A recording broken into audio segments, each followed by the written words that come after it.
In a small village placed between green hills and windy rivers, there lived a girl named Elara. She was known for her beauty, but what truly set her apart was her kindness. With eyes as clear as the summer sky and a smile that could warm even the coldest heart, she had the power to lift the spirits of everyone around her. People often stopped to admire her golden hair, flowing like wheat in the field, and her soft voice, which seemed to carry the essence of compassion. Elara's heart was her greatest treasure. She helped her neighbors without hesitation, caring for the sick and comforting the weary. Her own father was poor, and her father's health had been failing for years, but she never complained. Instead, she worked tirelessly in the fields by the day and took care of her father at night. No task was too small or too great for her to handle. Life, it seemed, had little kindness in store for her. The village elders always spoke of fate and fortune, but Elara never questioned why she seemed to receive so little of either. Her kindness was met with indifference more often than gratitude. Her beauty was seen as something to admire from afar, but never to be cherished. Suitors came and went, dazzled by her appearance, but uninterested in her heart. The work she did was exhausting, and though she gave all she had, she barely made enough to keep her family fed. One particular harsh winter, a terrible illness spread through the village. Elara did all she could to help, nursing the sick and providing care even when her own health began to falter.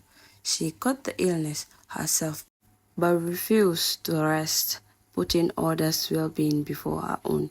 The village healer praised her spirit, but no one offered to help when she grew too weak to continue.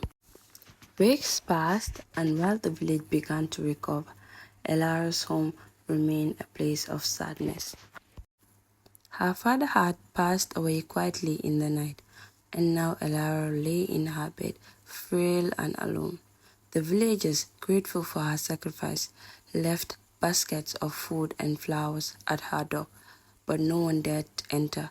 They believed she had given too much, that her light was fading.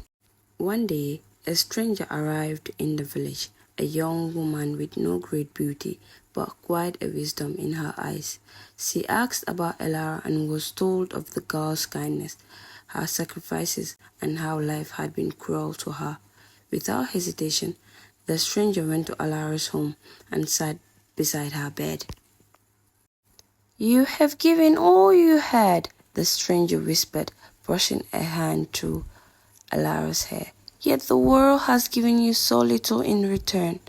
Elara, barely able to speak, whispered, "I gave because I wanted to, not because I expected anything in return. Even in suffering is still kindness." The stranger smiled and placed a small seed in Elara's hand.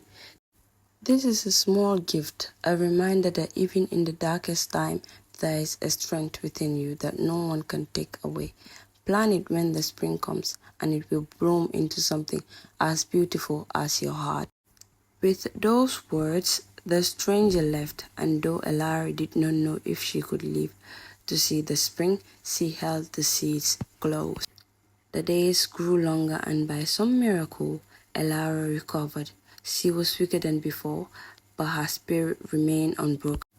When spring arrived, she planted the seed in the small patch of soil outside her house. She watered it with care and watched as it sprouted into a flower unlike any the village had ever seen.